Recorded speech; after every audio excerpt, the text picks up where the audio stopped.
But it's not just the presidential race shaping turnout. Several major amendments are on the ballot in Florida, including one that could dramatically change school board races. Amendment 1 asks voters if they want candidates for those seats to pick a party if they want to run. Supporters believe it will add transparency.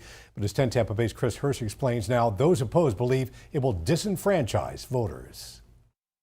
If you feel comfortable giving your own written response about Amendment 1 and more information, at the headquarters for the Social Equity Through Education Alliance, you are more than welcome to explain the amendment. Volunteers in Sarasota furiously tap phones and laptops, sending text messages to young voters, asking them to vote no on Amendment 1.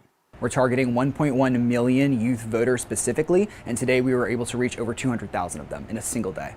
Xander Moritz leads the grassroots operation. The group plans to spend more than $100,000 in messaging against the amendment that would require party affiliation to run for school board. That is not something anyone's asking for. So where did it come from? Did it come from citizens? Did it come from parents? Did it come from teachers? No, it came from Florida's government, which seeks to build power for itself through our public schools. It is only fair that the citizens of Florida know exactly what they are voting for.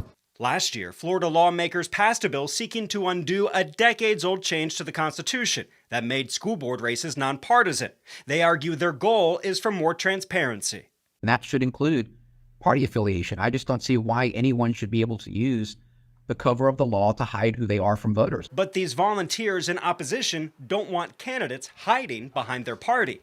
By forcing candidates to identify with one side or another, you're inherently reducing the capacity for collaboration on these school boards because the parties don't want to see it. In Sarasota, Chris Hirsch, 10 Tampa Bay. Now, if approved, voters with no party affiliation would be prohibited from voting in school board primaries because Florida is a closed primary state.